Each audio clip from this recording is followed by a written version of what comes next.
and welcome to my channel. I'm Fornax, and yesterday, thanks to the help of the one and only Ada, I was able to interview MMOINKS. What follows is our conversation. It's a rather long one, so you might want to put it on at bedtime. And what you're going to see in the background over our conversation is footage supplied by MMOINKS from his Twitch channel. Now, there are links in the pinned comment below and in the description of this video, which will take you to all of his social media and channels. Please do show him some love.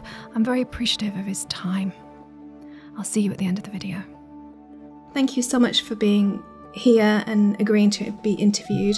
For anyone who doesn't know, MMOINKS is one of the best known and much loved Guild Wars 2 content creators, although his work is not exclusively in that area. His expertise goes into other games as well. I know that you love gaming and you love MMOs, and I'm a complete MMO junkie myself, but what game was the first game that you played? The first game that I ever played? Yeah. Probably something on Atari, maybe Combat or something to that effect. Pong, maybe even. That's awesome.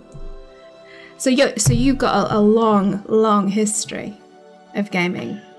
Yeah, you know, as a kid or even as a young person, a lot of it was console related. Computers really didn't come into the mix until much later. Mm. My aunt had a computer, and she was a bit of a computer programmer as well as a couple of other things, and so that's really where the computers started to come in, playing things like King's Quest and Leisure Suit Larry and stuff like that. Later on is when I started to get into the computer side of gaming. Mm. I must admit, I was an early adopter of Horoscope skiing, so I'm right with you on the consoles. And at what point, what game really kind of sucked you in and made you realize, gosh, this is my thing, this is my jam, I love this? You know, I think it was the original Final Fantasy series for the Americas release anyway. Mm. In Japan, it might have been slightly different, but that was the first sort of RPG. It wasn't really an MMO, mind you, but it was on the Nintendo Entertainment System, and I was just so involved with character progression, party progression in general, and composition, makeup, and so forth. The decisions that you got to make in that game, and acquiring gear from monsters, and the story that's being told throughout. Now, I know that my gaming is kind of like an extension of my love for fantasy universes, specifically from like novels and films. Is that the same for you, where you were kind of like a fantasy lover, that your gaming sort of tapped into that? Oh, absolutely. You know, quite a few books over the years, and it's funny because those books led to things like Dungeons and Dragons, which also incorporated video games and MMORPGs. World of Warcraft being one of my first ones was a way to play that with a much wider audience, have those adventures with a much wider audience, where you had sort of an automatic dungeon master who had laid a story and adventure out for you. Mm. I definitely agree. I mean, I think I said it in my little Guild Wars 2 spiel, but it really is kind of like an extension of wanting to be inside the universes of the imagination of storytellers like Tolkien and Isaac Asimov and that kind of thing. And it's kind of trying to live and breathe that environment that really sucks me in. Is that your hook, or is it more also the collective experience? I think the collective experience is what gets you to stick around. The initial hook, I think, is how well the world or story or backdrop is developed. There's a lady in my guild. She's a very bright lass, and she thinks that games are the new art form, the new form of human expression, because it's more world building than it is static images. What do you think about that kind of idea, that games are not just the kind of the idle hands type of activity, but they're more an expression of our progression as a society? Yeah, I could definitely be on board with that sort of thought process. I think, too, having a young nephew, you can definitely see the learning process that happens in an MMORPG. Now all video games in general, I think, can teach you different sort of skills or reading or story development, but MMORPGs allow you to do that with other people of a variety of skill levels and age ranges. And it's interesting to me. I learned, I know for myself, I learned words that were well beyond my years playing, you know, RPGs in general. Words that I probably wouldn't pick up in everyday conversation. Reading things like Tolkien, you know, he uses or he would have used words that just not part of normal conversation. And so I think that games are an extension of that in a lot of ways. And there's a learning aspect there that you don't realize you're learning while you're having fun enjoying the game. Yeah, it's. I think that I know that. I mean, I got more and more into gaming. I had a pretty bad riding accident, and I couldn't walk couldn't walk properly for about a decade. And I know that the outlet that I used to try and have some sort of sanity, because I was housebound a lot of the time because of the injury, that I know that my outlet was diving into World of Warcraft, diving into the original campaigns, and then on to Guild Wars 2 and even SWTOR. And I think I've tried every MMO on the market by this point, and that was kind of my outlet. And I think a lot of people overlook that kind of that virtue of these games allowing people an outlet when they wouldn't normally have one. Well, and not to dive too far off topic, but one of the common things as a content creator that you'll experience, I think, is how frequently a group of people who might follow your content, how quickly those players will jump from MMORPG to MMORPG. And I think part of that is they're looking for a new story and a new experience and a new world to explore when they have sort of experienced the surface resources of their previous MMO. Well, we are fickle. I know that I'm fickle when it comes to that. I'm always interested in the new shiny. Do you find that a problem as a content creator, or do you kind of embrace the fact that you get to follow the trends? I don't think I follow the trends enough, unfortunately. As far as in terms of success on YouTube or perhaps even Twitch, I think it's important to follow those trends because people sort of see the content creator on some level, not only as a form of entertainment, but a little bit of an extension of their own likes and dislikes about what is happening in the game space. Yeah, that's true. It's interesting. I mean, so let's roll it back a bit. So you love gaming, you love Final Fantasy. What pushed you into content creation from just being a normal geeky gamer like the rest of us? It's rather interesting. So podcasts in general, which I tend to be fairly well known for, although I don't do as many podcasts these days due to time constraints. But I would watch other podcasters out there about particular video games or MMORPGs, like Game Breaker TV, which was very big several years ago. And I would sit and watch those shows, enjoy them very much, and think to myself, I can do that. I'm over-opinionated. I can share my opinions on the internet. And why can't I do that? All I need to do is learn how to edit, which, of course, is an ongoing, ever-learning process. Oh, you're right there. And figure out all the technical stuff. Anybody can do that, right? Yeah. It's obviously more complicated than I'm making it sound, but it's just a matter of how comfortable are you talking to an empty room, I suppose, or a camera that, you know, is maybe not so much, it's not the same as having a group of people in the room, let's say, but you are perhaps speaking to a room of people. It's true. It's kind of like you're kind of talking to yourself, so you have to be quite comfortable just nattering away to your own personal ghosts, I think. Yeah, absolutely. As a streamer, I think more in streaming than in YouTube, like static content that you create, do you find the pressure to perform and to entertain a kind of daunting?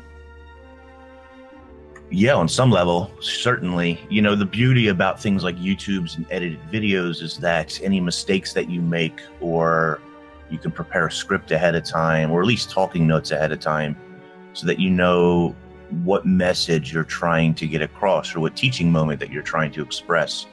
And when you're live streaming, you're not just there to get a point across or teach something, but you're there to entertain. You're there to be entertaining. And sometimes, depending on what game you're playing or what's happening, it can be tough to be a bit entertaining sometimes. And streaming there's a lot of work that goes into editing in YouTube. Tons of work that I don't think people really realize. Streaming might seem a little bit easier because you just flick on the program, you flick on the camera, and you start doing whatever it is you're doing. But to really draw and captivate an audience, you need to be at least entertaining on some level, or very, very good at the game that you play. Otherwise, people are not going to continue to watch and enjoy themselves. And that's really the ultimate goal, right? And streaming is an interesting animal because, YouTube, you post a video, people send responses, you respond back to them, you have a discussion. But in streaming, that's all live, and you're all doing it at the same time, and you're trying to multitask and be entertaining and answer questions and so on. It's quite the experience, and it's very energy consuming. I find it intimidating as all hell, I have to say. Which is why I generally tend to do it in a group of people, so I can hide behind all their chatter. So I'm a bit of a coward when it comes to that. So you have all my respect for being brave and putting your face out there and kind of facing the audience. It's not an easy thing. It's not an easy thing. So in terms of content creation, which do you find more rewarding then? The YouTube stuff where you can craft and hone what you want to do, or the live sort of stream of consciousness streaming? It's a good question. I think both are rewarding in different ways. YouTube doesn't do nearly as well for me numbers-wise, certainly, but there is something lasting and profound in taking a video, taking raw footage, taking a script or a message that you want to teach, send, or speak otherwise, and mold that into a video that's watchable. And the more time and dedication you put into that craft, the better that production can look. There's something very satisfying about that for me. Certainly there's something very artistically satisfying about that for me. Streaming is, like I said before, you're an entertainer. You're not just creating content, but at least in my opinion, you're entertaining an audience of people, much akin to a stand-up comedian or somebody doing a sitcom show or a movie or something.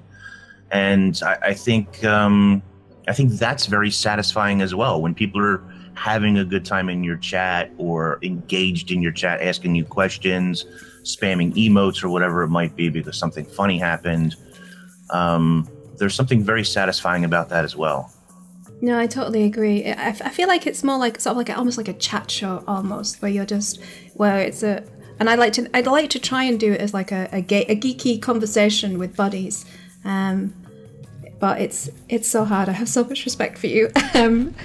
I know that a lot of people who tune into the channel are wanting to be burgeoning content creators themselves. So as a veteran who has established themselves in the medium, do you have any advice for them? Is there something that you wish someone had sat you down and said, look, this is what you need to do, or this is what's going to happen when you start doing this stuff? Is there kind of any kind of wisdom that you can impart for people thinking about jumping in?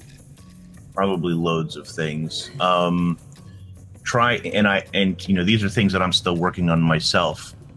Being a content creator is an ever-evolving thing. You never stop, and you really should never stop learning. If you get too comfortable, and this certainly happens with me, if you get too comfortable in your editing process, or you're too comfortable in the types of videos that you're making, try and push yourself outside those boundaries. Try to learn a new trick from somebody who's just simply more knowledgeable.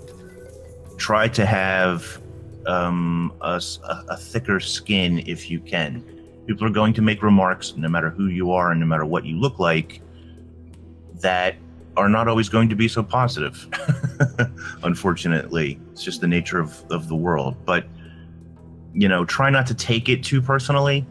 Try not to maybe attack back if you feel like you're being attacked, and realize that the positive vibes that you are getting, the thumbs up or the I enjoyed this video or whatever the comment might be, is ultimately far stronger than the one negative comment and the 100 positives that you get. And put the work in. Don't be afraid to spend hours or days on a single video just so that it's satisfactory to you. I think that in content creation, at least for me, especially because I cover the news side of a game very often, a lot of times things are crunch, rush, rush, rush. I want to get it out as fast as possible so that news is out there. But at the same time, try to focus on something that might be a little bit of a bigger goal, because I think you'll find there's more satisfaction in fine-tuning a lot of that stuff. If you could have, if the algorithm and the views didn't matter, I mean, they do and they don't, especially if you're trying to do this as a business, they do a bit. But if that wasn't a factor, what would you be making? Good question. I'm trying, I really am. You know, unfortunately for me, my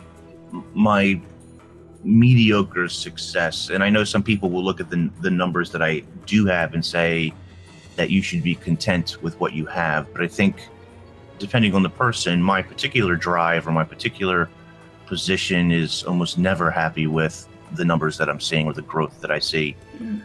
So I think branching out into multiple games, don't allow yourself to be pigeonholed into one game. I'm known for Guild Wars 2, but if I wanted to start covering some other game, that becomes a lot more difficult because I'm not already known for that, or my viewer base hasn't been built upon that.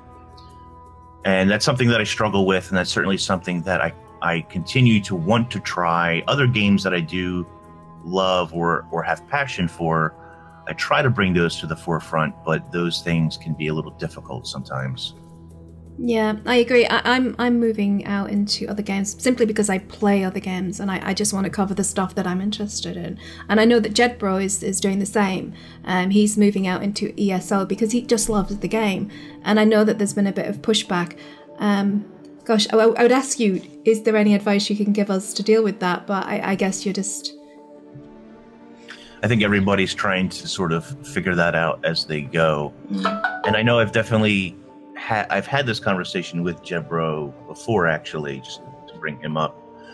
And lovely chap, we love you, Jedbro. He's a lovely guy. And I think that you just have to go for it. You just have to produce those videos and realize that, you know, the first couple of videos you make or the first couple of streams that you do, you may not draw your regular crowd. It's important to respect your roots of where you started quite a bit, which some people do and some people don't quite as well. But you also do need to branch out and add variety to whatever it is you're doing, because I think pinning your business aspirations or your channel aspirations upon one franchise or one game can be very dangerous. And if there is a content lull or the game starts to do unwell, then you're going to find yourself in a very difficult position. Absolutely, you're reliant on something else, and the requirement to be independent is primary.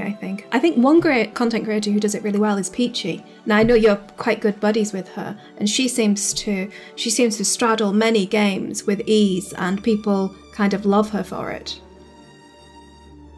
Yeah, it's a difficult thing, you know. For me, I think a lot of the pros that I bring to the table, especially when it comes to doing things like podcasts, is how much I know and understand Guild Wars 2. I'm very comfortable talking about that ad nauseum for a very long period of time. I could go on and on, a lot like networking probably. But so when I'm knowledgeable about something, I can talk forever about the subject. And the good news for me is it doesn't matter if it's to one person or to 100 people, or if it's a live thing or, you know, behind the desk, so to speak. Something that Aurora Peachy and Bogart both learned very early, I think, and adapted to very quickly, was that they needed to diversify themselves. And on top of that, they wanted to share their love of console games and other video games on the PC, and they make those transitions very well for themselves. They do, and I think, but they also stay faithful to their base. They have days where they dedicate it to the original content that they were covering at the start, and I think as a content creator, I'm very impressed with people who manage to progress, and I think your channel is doing very well. So I have much respect for you as a content creator. You're also actually known as a bug hunter in game. You know, long before I started playing, or long before I started creating content, I used to alpha and beta test a lot of video games. SWTOR, several World of Warcraft expansions, ESO I was in alpha for, which is a game I know you're playing now. I am a WoW junkie as well. I've been playing since launch, so there's no hope for me. So I was very lucky early on to meet particular people that somehow seem to know developers in the industry. They get themselves into these alpha and beta programs, and I did a lot of that very early on, long before I had a YouTube channel. And I really do enjoy that content, finding things that break the game, reporting them in a very concise but, you know, replicatable way, which is very important for bugs, to be able to repeat the bug. And not video game related, but I worked in pharmaceuticals for many years, and part of the job in pharmaceuticals that I did was quality assurance and quality control. So finding those defects is always, you know, has just sort of transitioned from professional life into what I just enjoyed doing in video games. And then having those bugs fixed is especially rewarding, because you know that other players won't have to suffer through those things, which can be very unpleasant to the general game experience. This is very true. What's the worst bug that you found? The worst kind of bug in the system that you found that you were most pleased to kind of find and help them correct?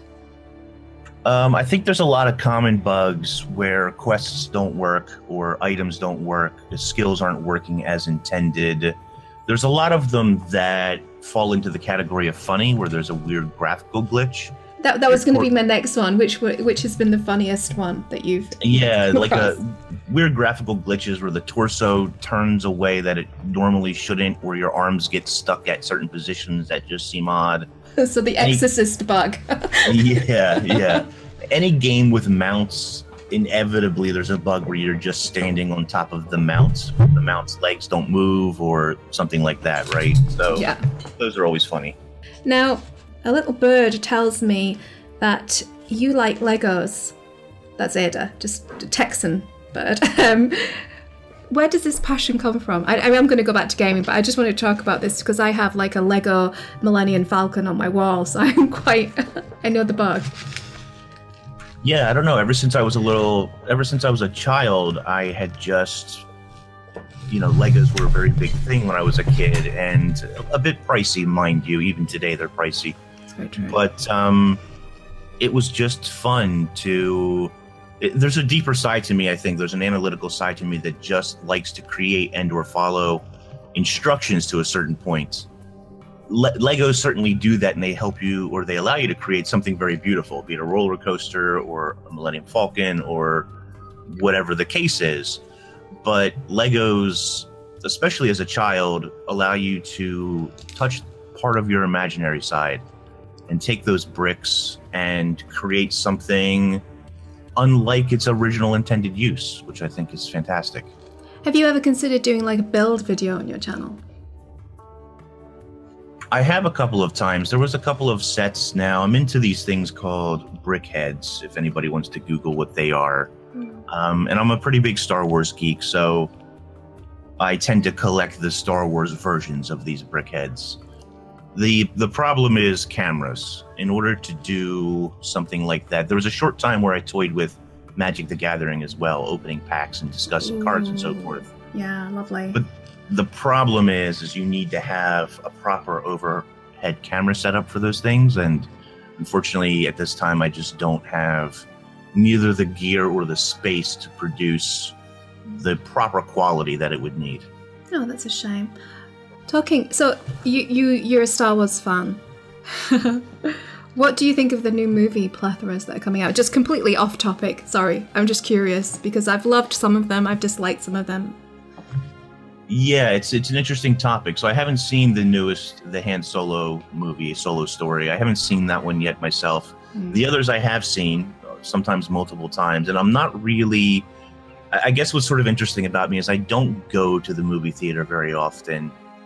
I sort of rather enjoy movies in a more private setting where there's not talking people or cell phones or whatever the case is. Or crappy screens that are rubbish. Yeah. Right. Yeah. Yeah. I mean, there is something to be said about the movie experience and going to a movie, but generally I like to watch them at home. As far as the Star Wars movies go, I think I'm such an entrenched fan that no matter what they do, I kind of enjoy it and love it, even though there's certain aspects that I don't necessarily agree with or love as far as the newer Disney sort of films go. Yeah. Oh, I was gutted what they did to Luke's character. I was heartbroken. I was at first too, but I think on my second watch of that particular film, The Last Jedi, I came around to what they did with Luke. Still not perfectly happy because I really just wanted to see him go crazy and unleash his power. Something I think a lot of us had been waiting for, and that never really happened, unfortunately. Yeah, I can understand that, and I guess that was kind of fulfilled when he projected himself right. to the rebel area. But I was kind of sad because I felt like they didn't give his character the respect that it was due. It was sort of, I feel like they weren't respectful of the original content, I guess. Well, and I feel like he needed an entire movie of just being alive and to fulfill the character that we wanted to see, you know, rather than, you know, in The Last Jedi, he sort of plays this go-away hermit, which is not uncommon in that universe to see that type of character. And then when he does sort of start to accept people back into his life, he's over-comical about it, you know, throws the stick around and goes hunting for milk and fish and yada yada so on. Oh, that blue milk scene was just, man. If I could have asked the earth to swallow me at that point, I would have. I think the problem is that they didn't get.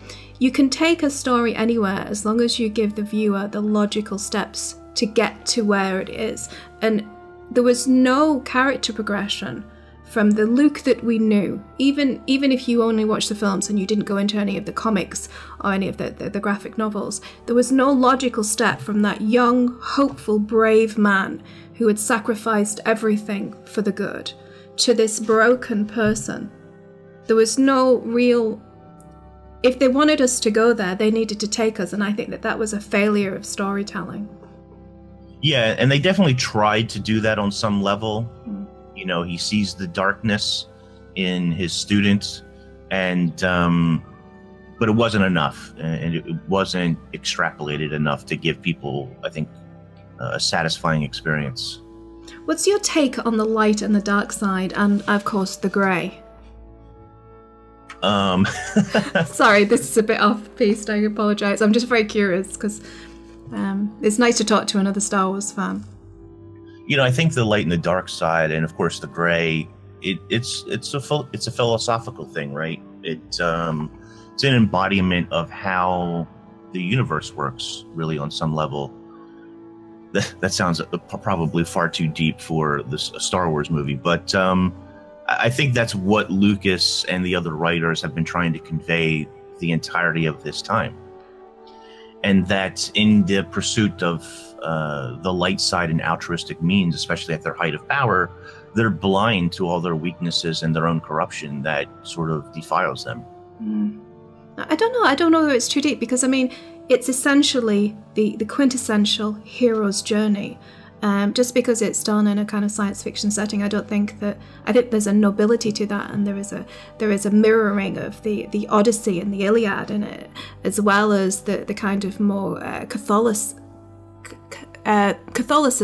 with the journey of the different deities.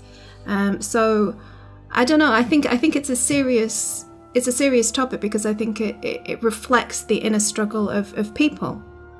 I just don't necessarily, as an individual, I don't necessarily agree that all light is good and all dark is bad. I would say that I guess I kind of take the Buddhist line, the middle way, that, you know, without you need compassion, but you also need anger at times.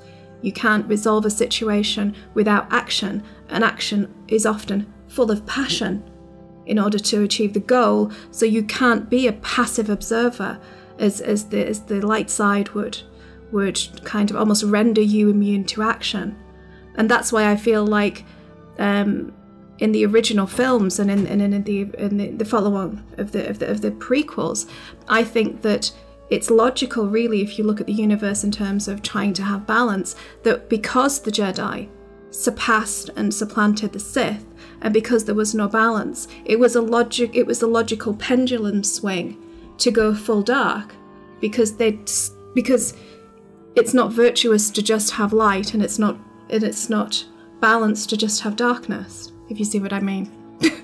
Yeah, absolutely. And you know what? A lot of fans of the film, I think, would probably often identify with the Jedi and the light side. But the truth is, and there's several stories throughout some of the animated series and probably the books as well, that try to teach the reader or the observer that the equal balance is really what the Force is about. It's not about being good or bad, but having both of them in perfect harmony.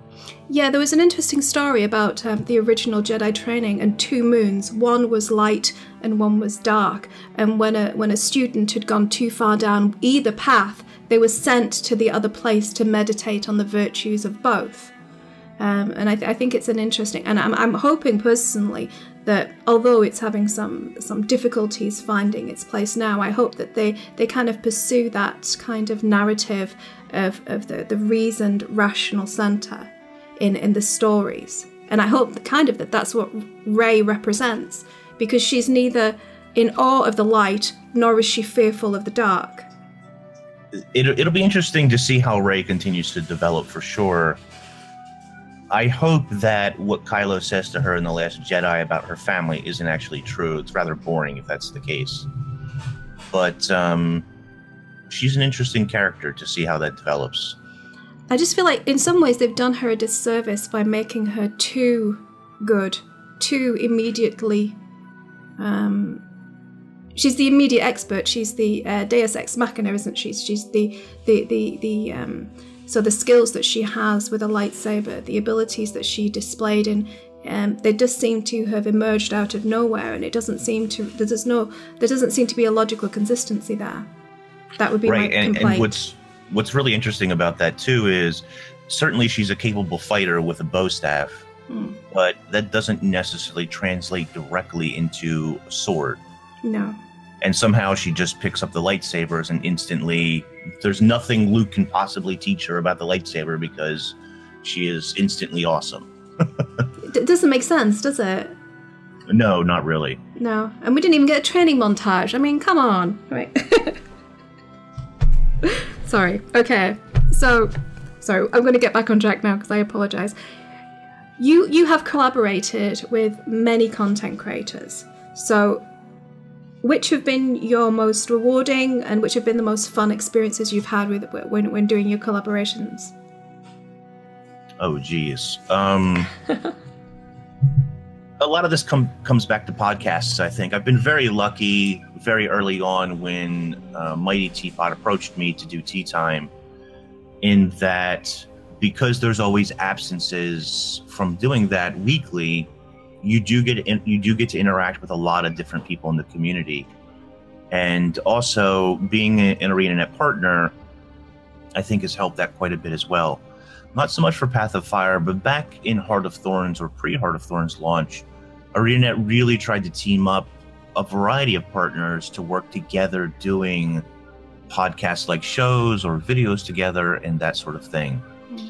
And encouraging that sort of discussion or roundtable discussion, I think, is really interesting for the player base, because sure, there's going to be some people who are experts at raid or structured PvP. There's going to be those of us who shoutcast. There's going to be those of us who are deeply embedded in World vs. World. And bringing all those different personalities and content creators together, I think, makes a more complete experience for anybody who's watching. I agree. Could I ask you a few questions about Guild Wars 2 and your journey through the franchise? Would you mind? Sure. Okay, so did you play the original campaigns? No, not all of them. I have played Nightfall. The other two I've only played partially through. And do you feel like the Guild Wars 2 that we're playing today is a natural evolution of the original game that you played? Oh, no way. That's not even close. And one of the big contentions with some Guild Wars 1 players is that they wanted a direct line, they wanted a direct evolution of Guild Wars 1, where micromanagement of your party and so forth and NPCs was something that was essential and important to the game. And Guild Wars 2 is very far and astray from that original gameplay mechanics-wise part of the game. Is that a good thing for you or a bad thing? For me, it's a good thing. I wasn't necessarily the biggest fan of some of the way the things worked in Guild Wars 1. Now, those might be the opposite of rose-tinted goggles, because I got into Guild Wars 1 very late. I wasn't there at launch, and I wasn't there for perhaps most of its heyday. So for me, some of the ways that things are done, the mechanics, questing, and so forth, is a little bit dated to me as far as the current way things are done in video games.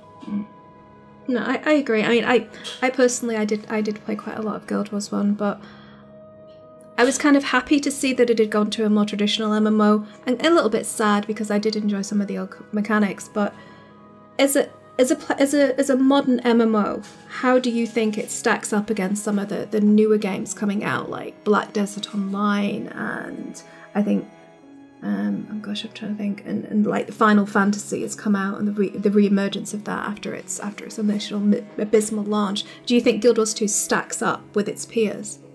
And Bless Online. Bless Online. Oh. Yeah.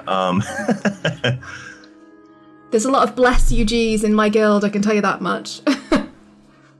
Yeah, it's interesting. One of the things that really hooked me with Guild Wars 2 was the combat. And I think even to this day, even though Guild Wars 2 came out in 2012, I still think the combat is one of the best combat games on the market.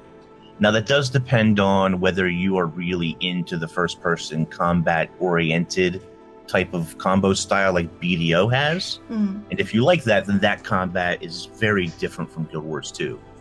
But I still maintain, personally, at least for myself, it is a better, more fluid combat, in my opinion, than World of Warcraft. And I know some WoW players out there might disagree with that strongly.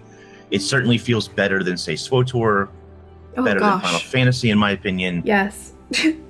I agree with you. And the longer that I've played MMORPGs, when I first started out playing something like World of Warcraft, which has a more cartoony style, Guild Wars 2 is more painted than cartoony, but the cartoony aspect exists. I used to care very much about the visuals, the environment, the questing, and the rewards that you get, but really the crux of everything now for me stems about the combat. How fluid is the combat? How good does the combat feel? Does it feel awkward at any point when I'm trying to kill monsters, and do things within the game? Because if it does feel clunky and heavy, that's not going to be enjoyable long term. No, I agree. I think it has a lovely fluidity to it. Right. I couldn't agree more. I mean, I don't think that it's so far removed from games like World of Warcraft and Final Fantasy. It's not a million miles away, but it just feels like you've been unshackled from the floor, that you're free to move, which is a wonderful experience. What is your opinion of the mounts? Because, strangely, a lot of players did not want mounts in Guild Wars 2. Do you like them? Yeah, I mean, personally, I've always enjoyed mounts in other games. Again, pointing back to World of Warcraft, mounts are just a means of transportation and vanity for a large part.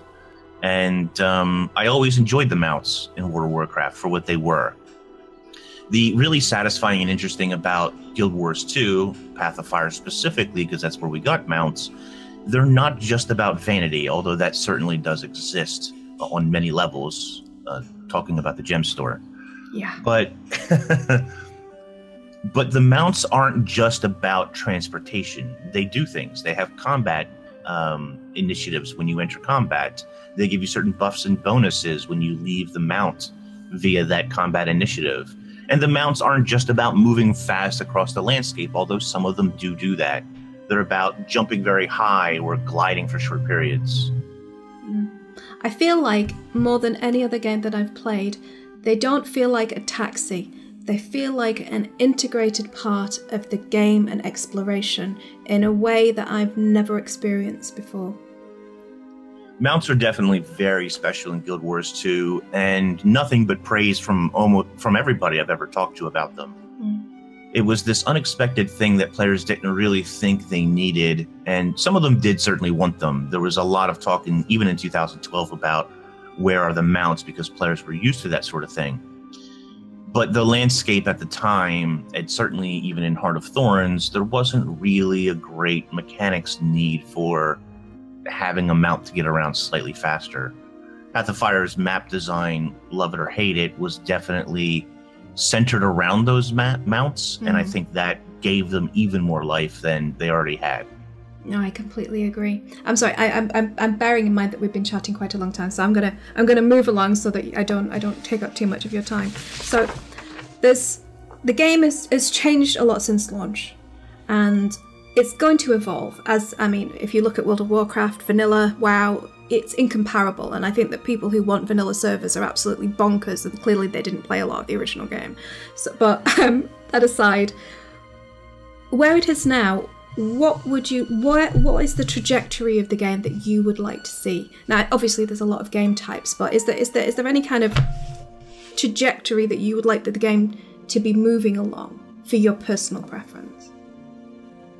I think there's a speed element here, and granted, I'm not a game developer. I don't understand all of the inner workings, or very many of the inner workings of ArenaNet as a company.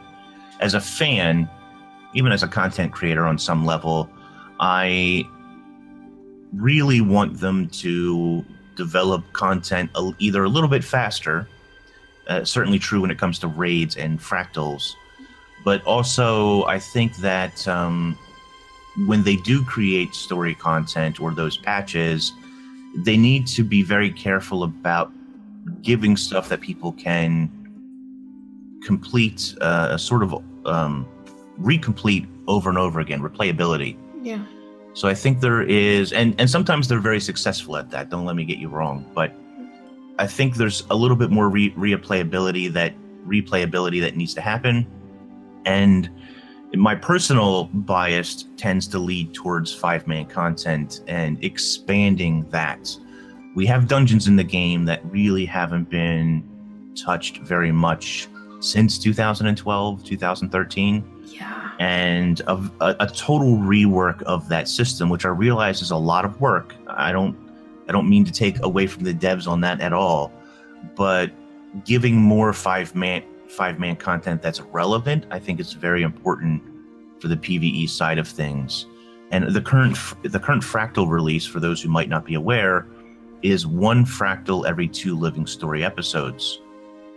If we have season 3 pace of release, where we get an episode approximately every 2 months, that means you'll get 1 fractal or dungeon every 4 months.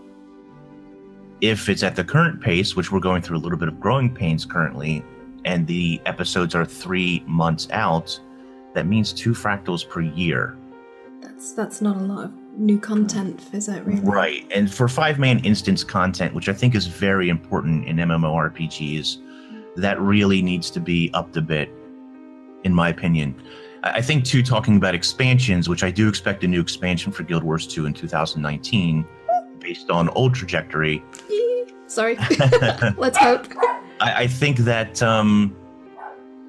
dungeons or fractals need to be part of that experience.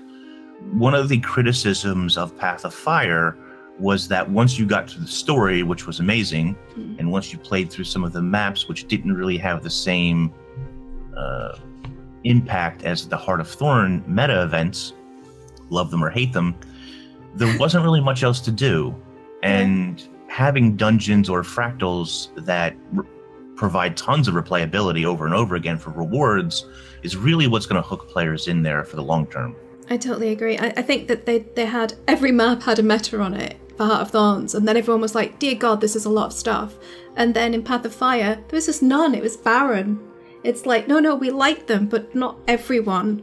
Exactly. They didn't strike that balance that they need to have.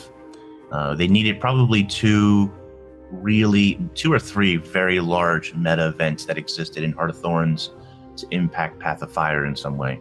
I totally agree. I also think the interesting thing that you're talking about is going back to like that personal 5-man content that's easy to gather a group for, rather than the raids that people often struggle to. World of Warcraft has done a very interesting thing in its most recent expansion, not the one that's coming, the one that they just had, whereby they have an increasing difficulty level similar to the fractals, but it's embedded in the story, and people can build up and get fantastic loot rewards from it. But all the 5-mans are linked inextricably to the story and progress the story or expand upon the story in a deeper capacity. So would you like to see something like that ideally? The kind of narrative pushing people into 5-man, say for example like at the end of the personal story when we were pushed into and I've forgotten the name of the instance. Ara, yes. Thank you. Personally, I think the better way to do it is to create a separate narrative for that, which I know is a lot more work. I'm sort of a firm believer in that the story should just be the story. Raids can have its own story, and fractals can have their own story, and/or dungeons can tell a different story. And in the core game, for all its story faults, as Wood and Potatoes would love to point out to you, I think that the dungeons told a different narrative that connected to the main story, but wasn't necessarily necessary for you to play unless you really wanted those extra, nuggets of lore. And I think that's the better way to approach systems like that. Talking about story and its downfall, would you like to talk about Timey, your most favoritist topic? Oh, Timey. So a lot of people are very big fans of Timey, and I totally understand why they are. I am not one of her biggest fans or champions. I will say in the latest story, episode 2 of season 4, A Bug in the System, I am starting to enjoy the character a little bit more. And there's certain changes in Path of Fire that ArenaNet took to make her a little bit less, in my opinion, annoying, a little bit less overbearing in certain situations, and made the character a little bit more enjoyable. Part of that, of course, is I believe her character arc is on a particular path going forward with the introduction of Blish.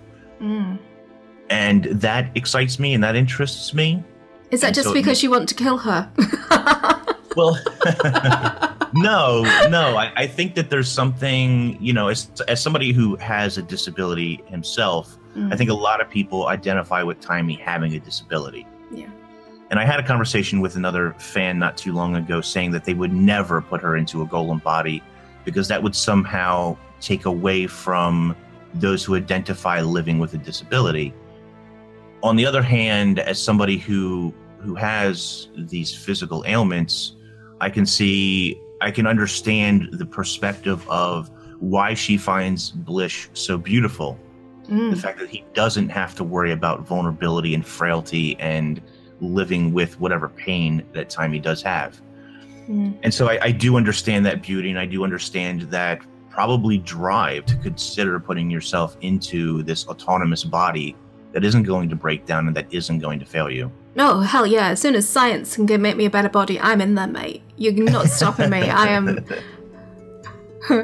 Your spine's not working so well? Here's have a new one. Thank you. I'll have 3, please. Yeah, no, I'm totally down for that. Last few questions, I promise. I'm sorry. So where do you see your content going in the future? Where would you like that your channel and your streaming to head to? What's the kind of the golden city on the hill for you? So one of the things that I've always struggled with, especially the last year and a half or so, is consistency. Getting into a consistent rhythm of content release for myself on the channel, covering extra games. Guild Wars 2 will be my mainstay for the long foreseeable future, but covering other games that I'm passionate about or other franchises that I really love is something that I definitely intend to do. And more recently, I am highly focused on Twitch and that interactivity there. I think it adds sort of a live back and forth with people that I think is important and satisfying, even if, you know, very time and energy consuming. So basically more of the same. You just, hopefully. Well, more certainly, like I said before, I think it's important to respect the roots and how you got your channel started and where that came from. Given more time available to myself, I'd like to do more podcasts or get back into that because I enjoy that. Like you said, podcasts really are about like-minded individuals sitting down to have that conversation with one another about whatever it is. And right now, a lot of the podcasts I do are Guild Wars 2 focused, but I have a deep interest in computer hardware. There's a variety of other video games out there. Fallout franchise, for example, it's just one of them. But I would love to branch out into stuff like that. If I can recommend one podcast for you, it's called The Infinite Monkey Cage. If you like science and nerdy stuff, it's a good one. But it's very British, so it might be a bit, I don't know. Try it, you might like it. Just saying. Check it out. Please do. So last question, or last two questions. Okay, so, actually, Ada has a request. Which I promised that I would ask her, and you know that resistance is futile when she is concerned. Is there a photograph of you without your beautiful beard? I don't know that I have one, to be quite honest with you. I'm not really one of those people who takes a lot of photographs of himself or selfies or whatever the kids are doing these days. I sound like a really old man now, but I don't know. It's funny because on stream the other day I was talking, summer is in the onset here now in southern Canada, or southern Ontario, and I was talking about I'm thinking of shaving the beard off for the summer. She will be happy. Yeah, maybe people will get to see that. You know, at Christmas time, my mother abhors the beard. She hates it with all her passion. So at Christmas time, I cut it down very short, but I don't generally get rid of it. So we'll see. You need to put some tinsel in there. I've seen a lot of these like retro kind of flower beards that they do. Man, they look awesome. So they, believe it or not, they sell. This is so weird, but they sell lights and like little ornaments to put in your beard. Oh, that has to be on a stream at some point. I had a fan link me like Amazon links to buy these things, and it's interesting for sure. I tune in to watch that. So, my last question to you is, we both spend a great deal of time in MMOs where magic is mundane. But in our mundane real world, what is the closest thing to magic that you've ever encountered? Oh, wow. If you say love, I'm going to hang myself. No, because everybody says love. And I'm thinking, like, the Large Hadron Collider. I'm thinking, like, the space station and our exploration and exoplanets and that kind of thing. And everyone's, like, all loved up. Like, it's like a hippie love-in on my channel. I think that I'm going to go with technology here. I'm going to say the evolution of AI. We're getting dangerously, and I do say dangerously, we're getting dangerously close to having artificial intelligence be a reality, to be a very strong reality, and creating, you know, sentience. I think that's some form of magic for sure. So you're with Elon Musk, are you, and formerly Stephen Hawking, who were very cautious about AI and its possible detrimental effect on our society? I mean, even if you remove from your memory every Terminator movie you've ever seen and how badly that can go, I have seen some preliminary tests that they're doing with AI, and a lot of times what they do, it's funny because Microsoft actually had a Twitter AI for a very 24-hour period there where it failed miserably. Now, mind you, people were gaming the AI and teaching it things it shouldn't learn naturally. That's true. But it became a terrible, terrible person in 24 hours. I saw that. That was hilarious. By learning from other people how to speak and what certain things mean. So I think without proper, it's just like a human child. Without proper guidance and morals set in place, just allowing anything to learn on its own without any of those guidelines is very dangerous. And I guess not to get too philosophical, but humans can be overly destructive of each other, emotionally, environment-wise. We're not the most conservative, passionate race out there. So, you know, the fact that a robot or you know, an AI would come along and realize this about us probably very quickly, it might not like us in the long run. We are not the most likable species on the planet. I genuinely pity the other creatures who have to inhabit it with us a lot of the time. I feel genuinely bad about that. Yeah, absolutely. Now, don't get me wrong. Humanity can be wonderful and beautiful, but it can be very terrible at the same time. It's a duality, isn't it? We are a contradiction, and that's what makes us interesting and creative, but it also gives us monsters, and history is full of our kind of the corpses of our mistakes. It's but I share some of your apprehension about AI, although I think it's a wonderful time to be alive in respect of, for example, they're printing retina now to replace. I mean, it's astonishing. Absolutely. It's absolutely. You know, what's really interesting too is about 8 years ago, I went through a kidney transplant. And back then, it just isn't possible, or wasn't possible, to have an artificial kidney. Mm. It's too complicated of an organ for what it does to replace with some sort of artificial means. And that's still true today to some extent, but great strides are being made to replace a lot of other human parts that tend to fail us, unfortunately, as time goes on, or through accidents. And I think that use and form of technology, especially if made widely available to people, is amazing. I mean, that's almost magic in itself. It is. Do you hope in your lifetime that you'll see them actually create a new organ for you? Say for cloning and printing? That would be amazing. Yeah.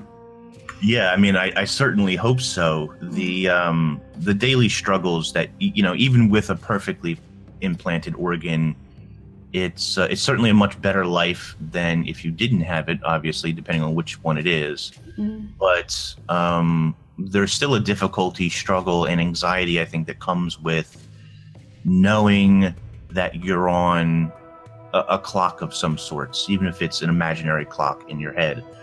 A kidney can last 40 to 45 years, but the average lifespan of a kidney is probably 12. Gosh. So knowing that you have to find a new one within 12 years, it's not always such an easy thing to do. There's a lot of people. Now, I live in Canada, so the statistics are a bit different, but in the US, you know, there are tens of thousands of people waiting for such transplants, and not everybody is so lucky to receive them. So ultimately, there needs to be, you know, this technology needs to be perfected at some point, I would hope. I totally agree. And of course, there's the immunosuppressants that you have to take, which make normal life much more difficult, and people don't really think about that aspect of it. That is such a long conversation of how that sort of affects your daily, everyday life. I make the joke a lot on Twitter, or even on when I stream, getting on, you know, I take I live in a city, so I take public transportation quite often because it's very convenient. But even going outside with the white mask and the constant hand gel, the sanitizers and so forth, you're going to get a cold, and I almost always get a cold every single time. You just have no immune system to stop yourself from the germs that persist around you. Yeah. So it's I don't want to say it's an overabundant struggle, but you get very used to catching colds and being ill quite often.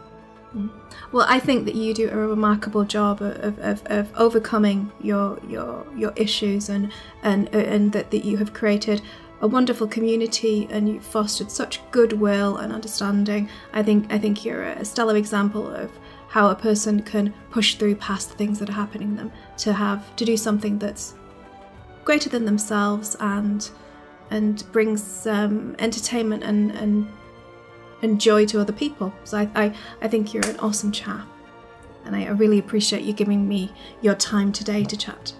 It's very kind of you.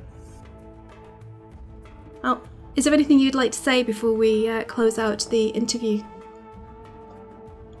I'd just like to I'd like to thank anybody who has watched me over the years, whether you tune into a podcast, whether you actually follow me on Twitch, Twitter, or YouTube, if you're part of my Discord or any of those things.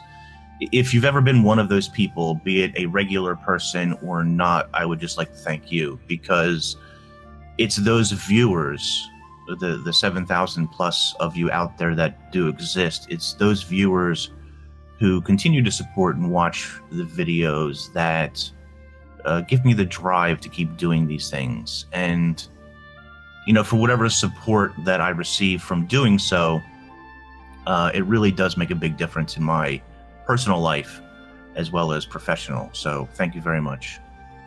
That's wonderful. Well, as a fan of yours and as a watcher of the show, thank you so much for creating content, and thank you so much for your dedication. I really appreciate it. Very welcome.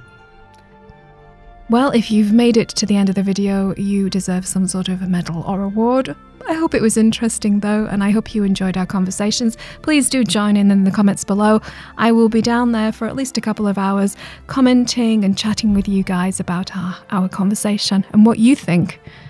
Dark side, light side, are you for the grey? I am always for the grey. Now I want to give a shout out to Ken Schneider and Ada and all my fantastic patrons. They allow me to dedicate the time and energy and effort I do to my channel. I would not be able to do it without them, and I can never thank them all enough. Now, the next interview I'm trying to arrange for the channel is with the mighty of mightiest teapots. Now, as you all know, he is a super busy guy, and he is up to his eyeballs in arranging all sorts of tournaments and competitions for players. So I'm going to try and grab him at some point in the next month or so and try and get him on the channel. So if you have any questions that you would like to pose to Mr. Teapot, please pop them in the comments below, and I will be sure to share them with him when we have a chat. And I hope you will come back and join me again. But until then, as always, thanks for watching.